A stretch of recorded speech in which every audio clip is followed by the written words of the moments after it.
Geez, Scary Perry. What's taking so long? You're still mourning that gas station exploding? That bathroom wasn't that great. Come on, man. It was several weeks ago. Get over it. Ah, jeez. Ah, no. Now he's down on his knees and he's crying. Ah, Jesus. We have a podcast episode to record, man. Come on. Pull yourself together. Well, let's see what's going on with Delores. Oh, well, she almost actually has a table cleared off for us. About time she did her job for a change. Oh, no, I spoke too soon. She just spilled a bunch of crap all over the table. And, oh, she said in the back she just grabbed her pack of smokes. You can't go on a smoke break. You gotta clear off the table. Ah, jeez. Well, looks like I got a few minutes to talk about a horror movie, so what better horror movie to talk about today than on Valentine's Day? My Bloody Valentine, the 1981 Canadian slasher film, tells the story of Harry Warden, who was trapped in a mine 20 years ago, and 20 years later, in the town of Valentine's Bluff, where they are celebrating Valentine's Day again with their big Valentine's Day dance. People start to get killed again. Is Harry back and on the prowl? This is actually a really fun slasher film. Um, so it's a little slow at times. It has some, obviously, it opens with an open and kill, because what slasher movie doesn't open with an open and kill?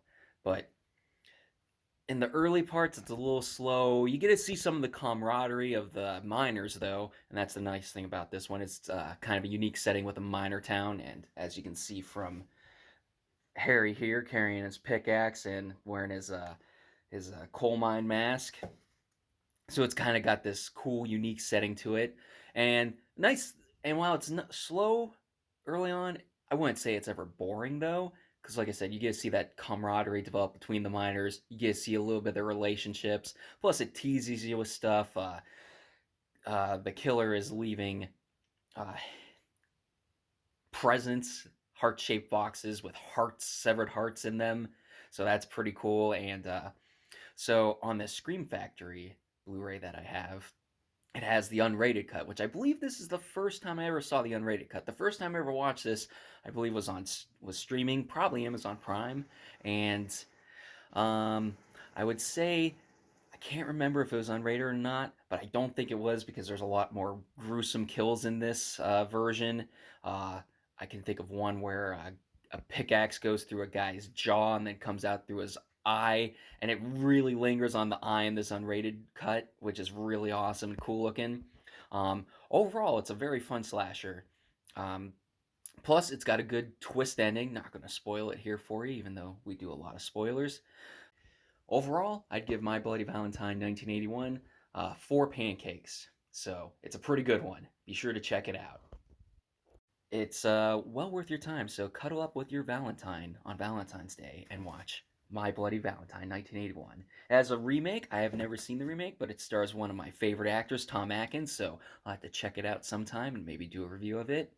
Uh, and while I have you here, feel free to check out themadpancaker.com, where also going up today, I'll have a blog post talking about Psychos in Love, a horror rom-com, if you ever thought there was such a thing. It's pretty great. It's a nice little indie low-budget film I'll talk about more on my blog, so go ahead and check it out. And while you're there, feel free to check out our podcast, the International House of Horror Podcast. Uh, we post once a month, schedule to be determined. I got a lot of things going on, trying to do a lot more with the brand here this year. So, and you can also listen to podcasts anywhere you get your podcast. So, Spotify,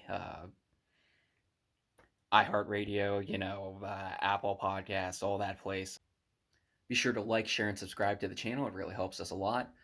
Be sure to follow us on social media. I'm at the Mad Pancaker on everything pretty much: Facebook, Instagram, Twitter. Perry is at Perry Scary on Facebook, so check him out there.